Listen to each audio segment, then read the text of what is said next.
Bendiciones, mis amados. Aquí de regreso con ustedes. Está apasionante este tema sobre vivir bajo promesa o vivir bajo herencia, en donde el albedrío y la voluntad sometidos, porque nosotros voluntariamente los entregamos al dominio propio por la palabra. Cuando nuestro dominio propio está bajo el control del Espíritu Santo, la palabra toma acción. Entonces ya la palabra de Dios, que es viva y eficaz, no va a salir en nuestras vidas y no va a regresar con nada. Va a traer su fruto para los que fue creada. La diferencia de por qué ahora confesamos palabra y no trae fruto a nuestras vidas es porque lo estamos haciendo de la misma forma que en el tiempo de Jesús. Gente que conocía muchísimo de la palabra y la palabra no hacía absolutamente nada con ellos. Llega Jesús, toma la misma palabra y la misma palabra en la boca de Jesús traía resultados. ¿Por qué? Porque él la estaba sometiendo bajo la autoridad de Dios, el tiempo de Dios, y ella hacía para lo que fue hecha. Por eso el apóstol Pedro, aquí en 1 de Pedro 1:14, dice: como hijos obedientes no os conforméis a los deseos que antes tenías en vuestra ignorancia, o sea, sin conocer. Repetíamos porque nos habían enseñado a repetir, como los loros, pero no lo hacíamos con la convicción de haber hablado con Dios. Cuando estamos actuando de esa manera, pues la palabra no es eficaz, porque es una lectura, son letras muertas. Pero cuando el Espíritu toma la palabra y Él es el que ejecuta, entonces nuestra voluntad y nuestro albedrío está sometido a la voluntad de Dios. Hay una entrega total. Se ha convertido Dios en tu mayor propiedad. Ya no hay ignorancia en cuanto a la manera pasada de vivir y a la nueva manera de la nueva persona en Cristo Jesús, sino que ya hemos seleccionado, meditado, reflexionado y hemos escogido la nueva creación en Dios para que sea la que habite, la que domine, la que comande, la que hable, la que piense y la que haga. Entonces se va a cumplir lo que el apóstol Pedro estaba escribiendo. Porque dice, sino que así como aquel que os llamó es santo, así también sed vosotros santos en toda vuestra manera de vivir. Lo que está diciendo es, mira, lo que hemos venido hablando por capítulos anteriores, es la manera de accionar, de vivir el diario. Porque cuando tú en ese diario vivir empiezas a hacer lo que la promesa anunció, tu vida va a cambiar, tu carácter va a modificarse, tu manera de pensar va a ser nueva, replanteada. Vas a abandonar la manera vieja en que pensabas para adquirir la mente nueva, posesionada por la vida de Dios, que te va a llevar a hacer cosas que nunca soñaste hacer, a alcanzar metas que ni siquiera las pensaste o las soñaste, a conquistar cosas que nunca pusiste en tu mente y en tu corazón, pero que ahora en la mano de Dios son un arma letal para el enemigo, don Sata, porque vas a ser usado en la proporción en que tú te dejes y te entregues a Dios. La gente que alcanza grandes logros en lo espiritual también los logra en lo físico, porque se desgastan, se entregan para el Señor. A ellos no les importa el signo dólar o el signo pesos. A ellos les importa lo que a Dios le importa, aunque haciendo eso arrasan con millones de millones y propiedades y de todos los bienes materiales que hay en la tierra, porque Dios los usa para que su evangelio sea promulgado, sea dicho a las naciones, para que los hambrientos tengan hambre, para que el sediento pueda calmar su sed, el que necesite abrigo tenga abrigo, el que necesite aliento tenga aliento, aquel que tiene que ser corregido, exhortado, cambiado, lo sea, para que sea restituido todo lo que el enemigo te llevó por años, para que se vuelva a reincorporar ya a la sociedad, no una familia disfuncional, sino una familia unida en una sola mente, un solo pensamiento, un solo lenguaje, con una sola propiedad, Dios. Cuando eso sucede, nosotros sin proponernos ser santos, por cuanto estamos caminando bajo el principio y la autoridad de Dios, cada día iremos aumentando nuestro grado de santidad hasta el día que partamos con Él. Porque es la vida en la presencia de Dios lo que cambia y le da vida al hombre. Mira lo que Él dice en el versículo 22 del mismo capítulo 1, primera de Pedro. Puesto que en obediencia a la verdad habéis purificado vuestras almas. Quiere decir que purificar quiere decir se va sacando cada vez lo sucio y va quedando lo limpio. Es como si tú coges una zaranda. ¿Qué es una zaranda? 4 palos con una malla debajo que tiene cuadritos. Y tú le echas una cantidad de piedra con rocas, con mugre, con palos, con vidrios, con latas. Al principio comienzas a zarandear y va saliendo la basura que cabe por ese huequito. Pero la que no cabe se queda arriba. Para no ir botando todo el material, porque todo no es malo. Pero después de que ya eso fue zarandeado allí, hay que pasarlo, botar la basura y coger una zaranda de hueco más pequeño. ¿Qué estás haciendo? Estás purificando hasta llegar a una arena o a una naturaleza que sea limpia, y ahora sigue sirviendo en un hueco más pequeño, y ahora queda naturaleza basura arriba, que no traspasó los huecos, y hay que botarle y coger una zaranda de hueco más pequeñito, hasta que solamente traspasa lo que es bueno. Eso se llama purificar. Así se logra la santidad. Y la zaranda que lo va haciendo es el principio de Dios. Cuando nosotros somos colocados encima de la palabra y esta comienza a triturarnos y nosotros a cambiar el carácter, porque esa trituración es que tú mismo te entregas para que te cambie. Comienzas a obedecer la verdadera palabra de Dios. No es cuánto tú conoces de la palabra, es cuánto Cristo puede hacer en ti. Porque hay gente que se llena la mente de mucho conocimiento de Cristo, pero Cristo no puede hacer nada en su mente porque ellos no dan el permiso, no permiten que el principio de Dios, que es poderoso y potente, para cambiarlo haga. Ellos lo abortan para seguir haciendo lo que siempre han hecho. Y luego están pidiendo cambios y hablando de que las promesas no cumplen y fatigándose de que su Dios no hace. Necesita darle el tiempo y el espacio para que Dios lo haga. Obedeciendo a la verdad habéis purificado vuestras almas para un amor sincero de hermanos, amados unos a otros, a otros entrañablemente de corazón puro, actuando bien, actuando con justicia, con rectitud. Pues habéis nacido de nuevo, no de una simiente corruptible, sino de una que es incorruptible, es decir, mediante la palabra de Dios que vive y permanece.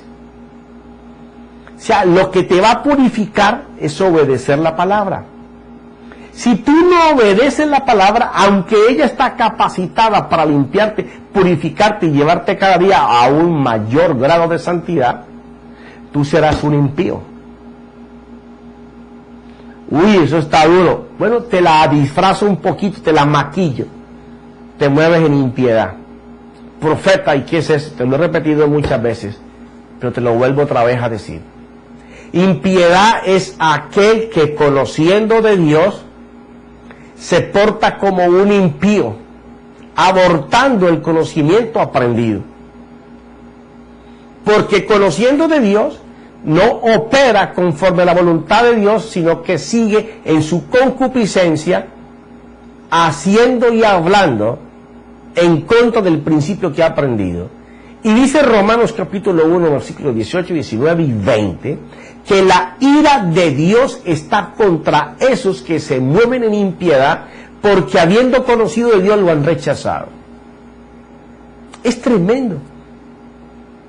Pero es también tremendamente bueno cuando nos dejamos zarandear y purificar por la palabra. Porque en ella hay salvación, en ella hay cambio, en ella hay sanidad, en ella hay restauración, en ella hay restitución, en ella hay logros, en ella hay conquista, en ella hay edificación. Pero ¿cuál? La palabra que tú le permites que se encarne en tu vida. ¿Y qué es encarnarse, profeta? Gracias por preguntármelo. Es lo mismo que Jesús hizo. Él era el verbo, por él todas las cosas fueron hechas, y sin él no hubieran podido ser hechas, y fueron hechas para él. Mas la palabra vino y tomó forma de carne en el cuerpo de Jesús, para que nosotros pudiéramos ver y testificar lo que la palabra encarnada puede hacer si tú la crees. Y él vino a desarrollar lo que la palabra expresaba, dando a entender para qué creyeran que la palabra sí puede traer cambios si tú la puedes creer. Porque ella es Dios. Y no se puede creer con la confianza humana. Tienes que creer con la fidelidad de Dios. Y para eso necesitas el Espíritu Santo. Mira esto. En el capítulo 2, versículo 1 de Pedro, primera de Pedro: por tanto, desechando toda malicia y todo engaño, e hipocresía, envidias y toda difamación, desead como niños recién nacidos la leche pura de la palabra, para que por ella crezcáis para salvación. Y le está hablando a la iglesia, pero esta salvación no es no es soteria, es souso, que es la respuesta a todos nuestros problemas diarios. Si es que habéis probado la benignidad del Señor. Y habla de alimentarlo de la palabra como la leche en un recién nacido. Porque en otra parte Pablo habla de que les tiene que hablar como a niños.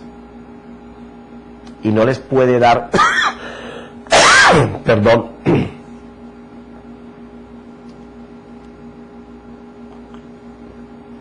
no les puede dar a comer vianda, carne, yuca, malanga, hueso, costilla, cosas pesadas, nutrientes, porque todavía se están portando como niños.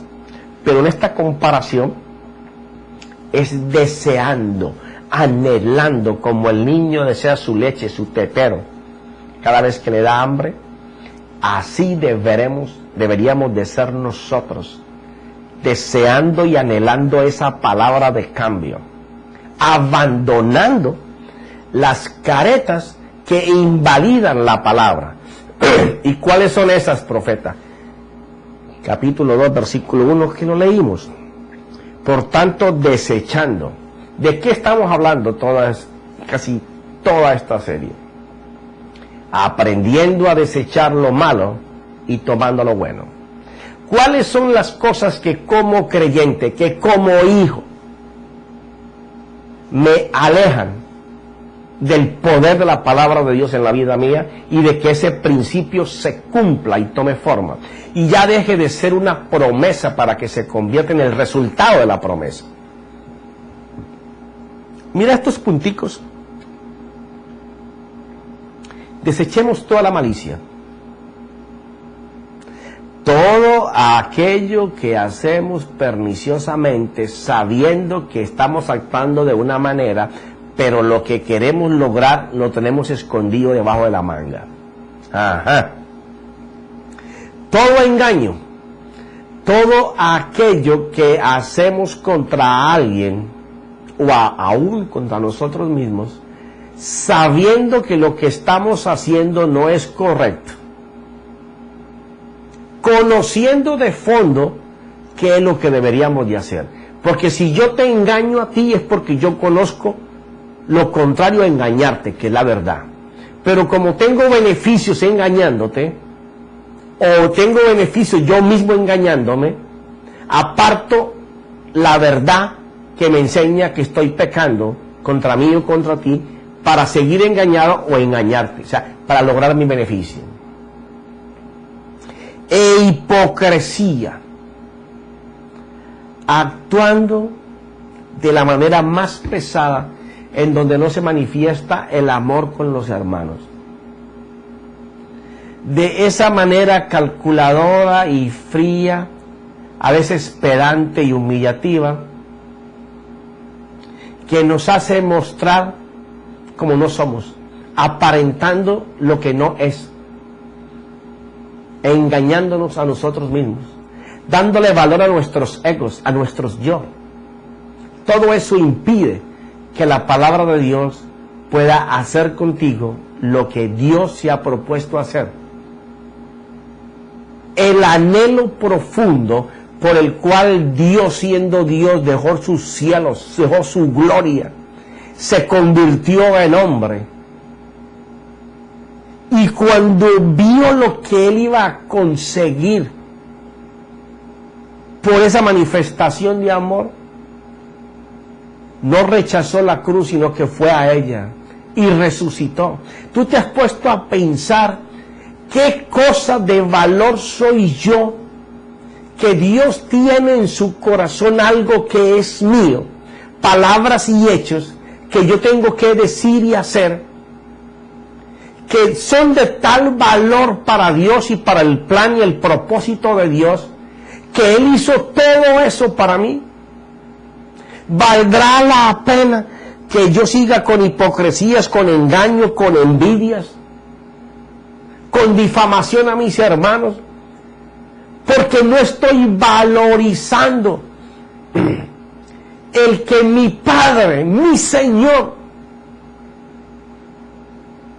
creó todo esto en lo que yo vivo, para que yo pudiera tener en cuenta al Señor de lo que Él estaba haciendo para enseñarme su gracia, su favor, su misericordia, que fue a la cruz y no se bajó por mí. ¿Qué planes tiene Dios para mi vida? ¿Cuáles son las cosas escondidas en el corazón de Dios que yo no he podido descubrir y que están colocadas delante de mí, como un misterio? Cosas que aún la creación entera desea mirar y que los ángeles están anhelando que yo hable y diga y haga. ¿Cuáles son las cosas que yo estoy ignorando, que Dios ha planificado de antemano para mí y Él está dispuesto, anhelante, deseoso de que yo las conozca, las diga y las haga? ¿Te has preguntado cuánto valor tenemos para la vida de nuestro Señor? Que hay una parte de su reino que depende que yo lo oiga y lo vea a Él hacer para que comience a hablarlo y a hacerlo. Qué maravilloso que nos pudiéramos dar cuenta que gran parte de la creación de Dios a partir de mí depende de que yo pueda mirar, oír y ver esas cosas que Él tiene que son mías, pero que yo tengo que oírlas y verlas y creerlas para poder hacerlas, para que un plan preestablecido por Dios se pueda cumplir. Qué cosa tan maravillosa poder darme cuenta de que si yo puedo valorar eso como mi mayor tesoro, el plan de Dios, la estrategia de Dios, la carrera de Dios, la visión de Dios que está escondida en mí, hasta que yo tomara conciencia de la verdadera verdad del Evangelio, pudiera tomar vida Y si hoy es el día en que tú puedes salir a la luz para poder manifestar esto, bendito sea este día. Mira cosas que están metidas en oráculos en la Biblia, en donde leíamos que aquellos profetas, aquellos salmistas, aquellos héroes de la fe escribieron cosas que eran para nuestro beneficio. A mí, por ejemplo, en el Salmo, los Salmos y los Proverbios son cosas impresionantemente vida del Espíritu de Dios en personas que no tenían todo este libro como lo tenemos tú y yo para poder conocer lo que Dios habla de nosotros. Pero hombres como David, cuando yo leo lo que escribía y puedo darme cuenta, ¿cómo es posible que este hombre que no tenía sino los 5 primeros libros podía tener tanta vida del Espíritu, estar tan apegado a la promesa, que la promesa para él era promesa, para mí es que es herencia, pero para David era promesa, mas sin embargo David se las arrebataba de la mano a Dios? ¡Wow! Yo digo, Señor, no hay manera, no hay forma de que yo me pueda parar delante de ti y yo decir no lo sabía, no podía. David, que no podía, se las arrebataba de la mano a Dios. Es impresionante.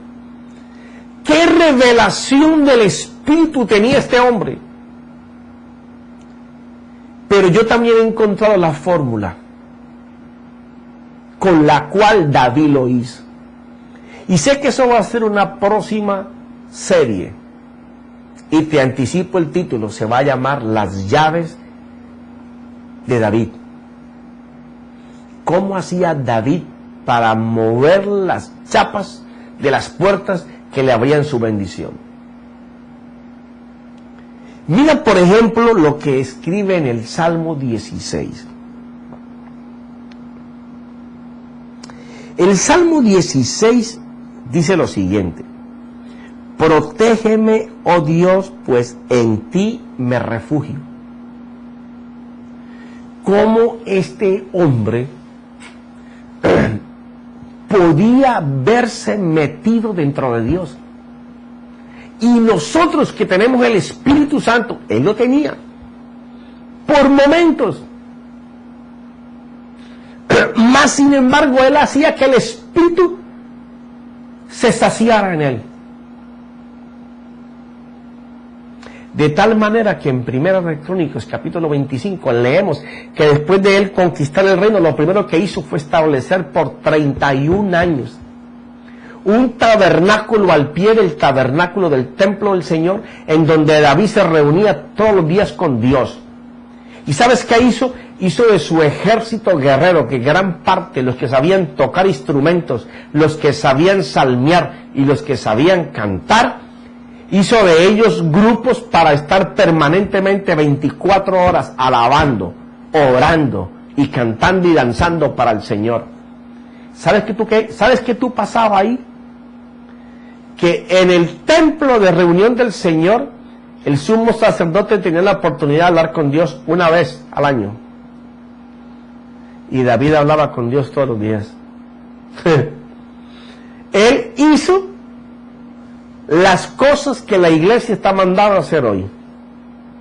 David no podía entrar al lugar santísimo, ni al lugar santo, porque no era sacerdote de la tribu de Leví. Mas David forzaba a Dios estar en su habitáculo como si fuera el lugar santo.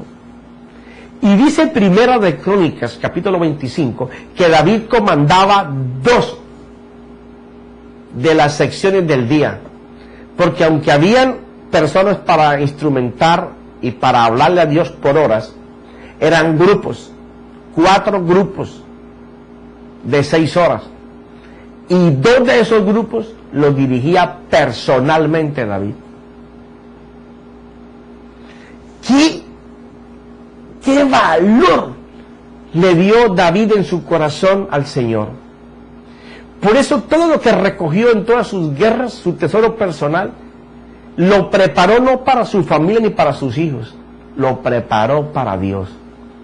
Porque él narra y vive lo que dice aquí. Por eso él se veía escondido en Dios. Y dice, yo dije al Señor, oye bien, mira qué clase de confianza. Es que mejor dicho, cuando yo oigo a este hombre, yo digo, santo cielo, si este hombre lo podía hacer, que tenía que esperar confiando en que su Redentor viviría para sacarlo del sitio donde iba y colocarlo en el umbral de la gloria, ¿cómo más nosotros que ya sabemos que estamos transportados por el Señor allá, que tenemos todos los libros escritos para apoderarnos de una mejor herencia, en mejores promesas realizadas con un mejor pacto y con una mejor herencia? ¿Cómo este hombre tenía que tal confianza que decía, yo dije al Señor, tú eres mi Señor, ningún bien tengo fuera de ti? Y en el 5 dice, el Señor es la porción de mi herencia y de mi copa, tú sustentas mi suerte. ¡Qué tremendo! Es que cuando yo miro cuántos cientos de años antes de que Jesús apareciera, miles, David provocaba. Por eso su hijo Salomón lo hizo cuando recién recibió el reinado. Provocó a Dios con sus actitudes, tanto que le dio mucho más de lo que pedía y aún ni lo que había pedido. Pero esta manera de hablar de David con el Señor es como, no como solamente como hijo, como amigo, como padre, con la confianza que tienen. Por ejemplo, yo miro, mis hijos están casados, yo voy a la casa de mis hijos y aunque ellos me den la libertad para yo actuar como yo quiera, no sé, pero hay algo que no me permite actuar con esa libertad. Y yo no voy abriendo la nevera de la casa de mi hijo para mirar qué voy a tomar o a comer de ahí. Y no me voy a acostar en su cama. Ah, pero fíjate qué pasa cuando él viene aquí a mi casa. Él no me pregunta, papá, si voy a abrir la nevera. Él abre la nevera y aunque no vive en la casa, él come lo que quiera. Y va a la estufa donde su mamá ha cocinado y él no pregunta si le dan comida. Él va sacando para comer. Y si está cansado, va y se acuesta en mi cama. ¿Por qué? Porque tiene la propiedad, él no tiene que conocerlo y andar pensando si lo puede hacer. Sabe que tiene el derecho de hacerlo porque es hijo. Así mismo está hablando David. ¿Qué indica eso? Que David entendía que su mayor propiedad no era lo que tenía guardado en sus tesoros personales y en lo que había acumulado en los tesoros del pueblo para Dios. Él sabía que ese Dios era de él. Él sabía que ese Dios era mío. Por eso muchas veces tú me escucharás decir, Espíritu Santo mío. Sí, Él es mío. Si tú lo quieres para ti, peléalo, pídelo. El Señor es mío. Tú lo quieres, pídelo para ti. Pero para mí es mío. Y el Espíritu Santo es mío. Y la herencia que está para la iglesia, bueno, tú pelearás por la tuya, pero la herencia es mía. Y yo voy por lo mío. Porque estoy aprendiendo el don de la propiedad. Tengo que ser atrevido, sagaz, audaz. Tengo que ir a Dios como hijo, no como recogido, ni como esclavo. No, yo voy a Él sabiendo que lo de Él es mío. Lo primero que le enseñé a mi nieto, cuando apenas empezaba a hablar, ya tiene 5 años, va para 6, fue el don de propiedad. Yo lo cogí por todas las propiedades que tenemos, los vehículos, todo. Lo llevaba y le decía, Isaías, esto que es del abuelo es tuyo. Repítelo. Este carro del abuelo es mío. Esta casa del abuelo es mía. Esto del abuelo es mío. Bueno, ¿tú sabes qué pasó? Yo tengo un lugar donde me dedico a meditar y a orar, y ahí no entra nadie. Mis hijos nunca entraron. Mi esposa nunca me interrumpió. Y una vez llegó mi nieto preguntando por mí, y le dijeron que no podía entrar allí porque estaba orando o estaba meditando, y él dijo, no, mi abuelo me dijo que lo que era de él era mío. Y abrió la puerta y entró. Y me dijo, abuelo, ¿cierto que lo tuyo es mío? Yo le dije, sí, papi. Me dijo, ¿vio, abuela? Yo puedo entrar aquí al cuarto de mi abuelo porque lo de él es mío. Así tenemos que aprender para rescatar las cosas de Dios que son nuestras. Él tiene que ser nuestro mayor tesoro. Pero de esto seguiremos hablando en el próximo clip. Así que yo te bendigo en el nombre de Cristo Jesús, y que el Espíritu Santo esté haciendo hervir tu corazón por adquirir el don de propiedad del reino. Amén y amén.